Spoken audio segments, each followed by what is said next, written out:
Hello दोस्तों यदि आपने किसी भी ऐप से लोन ले रखा है, चाहे एनबीएफसी रजिस्टर्ड हो या 7 ऐप्स हो, चाहे फ्रॉड ऐप्स हो, कोई सी भी ऐप से लोन ले रखा है, केवल आपको पेड बिल्कुल भी नहीं करना है।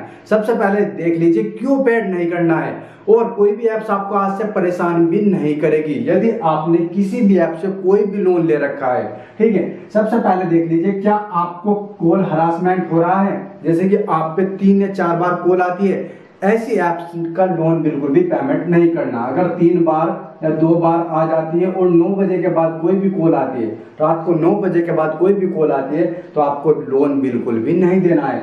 यदि कोई भी ऐप्स कॉल हरासमेंट कर रही है और यहाँ पर आपके जो फ्रेंड होते हैं, रेफरेंस में कोई भी नंबर दे रखा है आपने, उस पर 2 बार कर सकती है, लेकिन कॉल हरासमेंट कर रही है, जैसे कि दोस्तों पे कर रही है, फ्रेंड पे कर रही है या रिश्तेदारों पे कर रही है, किसी भी प्रकार की कॉल हरासमेंट कर रही है, आपके कॉन्टैक्ट चुरा रही है, तो उसका लोन भी आपको बिल्कुल नहीं देना, यहाँ पर जीरो कर देना। एक बार भी कोई कॉल करती है और कोई भी लीगल नोटिस भेजती है, लीगल नोटिस भेजने के बाद आपको पड़ोसी को दिया जाता है, ना कि डायरेक्ट आपके घर पे, तो उसमें भी आपको लोन बिल्कुल जीरो कर देना। और यहाँ पर 2 बार से ज्यादा नोटिस आया तो उसका भी लोन आपको जीरो कर देना, बिल्कुल नहीं देना। उसका भी मैं बताऊंगा तरीका, किस तरीके से फिर आपको परेशान नहीं करेंगे।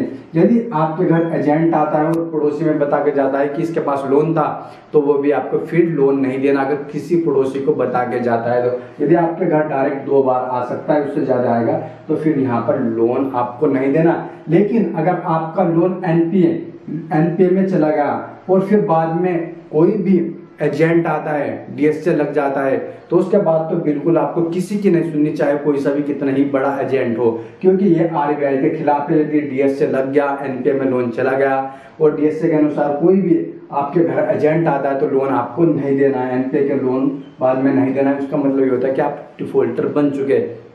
कोई भी डिफॉल्टर बनने से पहले लोन दे सकता है, उसके बाद फिर उसकी जिम्मेदारी है कि वो निकलना चाहता है डिफॉल्टर में से या नहीं निकलना चाहता है। तो इस तरीके से लोन नहीं देना। यदि दोस्तों आपका एनुअली अमाउंट आपने 4,000 रुपये लिया था और आपका 1 साल में अमाउंट 8,000 रुपये हो गया किसी भी ऐप से कोई भी, तो उसका भी लोन आपको बिल्कुल नहीं देना।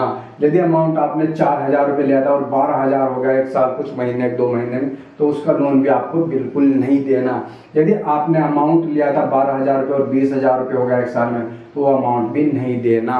और आपको एक बात याद रखनी होगी, यदि आपने किसी भी कंपनी से लोन ले रखा है, एनबीएफसी रजिस्टर्ड और फ्रॉड है या 7 ऐप्स लोन है, क्योंकि आरबीआई गाइडलाइन रूल फॉलो नहीं कर रही है, आपको भी बिल्कुल इस तरीके से डरने की कोई बात नहीं। जब ये नहीं कर रही है, 36% से भी ज़्यादा इंटरेस्ट लगा रही है, सब्सक्रिप्शन लगा रही है, बहुत प्रकार की फ्रॉड कर रही है, तो आप भी किसी चक्कर में नहीं आइए। आपको भी लोन कोई भी पेड नहीं करना, क्योंकि कोई पुलिस केस वगैरह कभी नहीं आएंगे, केवल आपको फ़ोन पे परेशान करा जाएगा, इससे ज़्यादा आपके साथ कुछ होगा भी नहीं। और कोई भी आपको अगर लोन ज़्यादा अमाउंट हुआ है, 12,000 हो गया, 4,000 का, तो सेटलमेंट पे बोल दीजिए कि मुझे लोन नहीं देना, मुझे केवल सेटलमेंट करना है। कोई भी ऐप्स आपको फिर परेशान बिल्कुल भी नहीं करेगी। बोल दीजिए एक बार कि मुझे सेटलमेंट करना है। अगर आपको सेटलमेंट करना है तो ठीक है, वरना रहने दो। और देखिए, अगर आपको ज़्यादा ही परेशान कर रही है, कोई भी ऐप ज़्यादा ही परेशान कर रही है, इतना परेशान कि कोई भी नहीं करती है लेकिन कर देती है बाजी, तो उसके लिए आपको एक बताता हूँ, प्ले स्टोर में जाके आप इसकी रेटिंग 0 या 1 कर दीजिए और यहाँ पर रिव्यू डाल दीजिए कि फ्रॉड ऐप्स, ठीक है, फ्रॉड ऐप्स, इस तरीके का रिव्यू डाल दिए और रेटिंग कर दीजिए 0। और फिर आपको परेशान होकर वहाँ पर जब रेटिंग है, जब 0 हो जाएगी, सबकी रेटिंग 0 हो जाएगी ऐप्स की, तो वे तो फ्रॉड करना बंद कर देंगे, फिर सेटलमेंट पे आ जाएंगे, अमाउंट घटाएंगे, और या हो सके तो उसे प्ले स्टोर से ही ऐप्स हटानी पड़ेगी। इस तरीके से यदि यहाँ पर रेटिंग आप 0 कर देते हो और यहाँ पर ऐप्स में लिख देते हैं फ्रॉड, तो इस तरीके से इंक्वायरी होती है कि उन पर एक्शन लिया जाता है, तभी ये यहाँ पर ऐप्स फ्रॉड करना बंद करेगी। दोस्तों यदि आप चैनल पर नए हैं तो सब्सक्राइब कर लीजिए और वीडियो को लाइक कर दीजिए और वीडियो को ज़्यादा से ज़्यादा शेयर कर दीजिए। और दोस्तों मेरा साथ दीजिए दबा के, और मैं ये ऐप्स जितना भी फ्रॉड कर रही है सबको बंद करा कर दूंगा। अगर फ्रॉड कर रही है तो इन्हें चलानी पड़ेगी लीगली। यदि आपको 10,000 रुपये अमाउंट दिया है तो केवल इनका हक बैठता है कि 11 ले सकते हैं। यदि 11 नहीं ले सकते तो 11.5 ले सकते हैं, और अगर ज़्यादा ले सकते हैं तो 12,000 रुपये ले सकते हैं। ये नहीं कि 10,000 रुपये आपको अमाउंट दिया और यहाँ पर आपको 15,000 रुपये लेगी या 20,000 रुपये लेगी।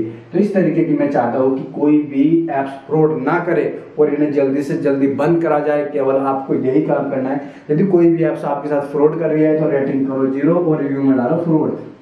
तभी ये इनकी समझ में आएगा कि क्या होता है लोन। और ज़्यादा से ज़्यादा अगर अमाउंट ज़्यादा चढ़ा रही है, 4000 का 8 बना देती है, तो उसका लोन बिल्कुल पेड नहीं करो, परेशान हो जाएंगे। फिर यहाँ पर देखेंगे कि 4000 का 8000 कोई दे नहीं पा रहा है, 4000 का हम 1000 रुपये बढ़ा के प्लस यहाँ पर 5000 रुपये दे देंगे। तो इस तरीके से ये ऐप्स यहाँ पर सही होएगी।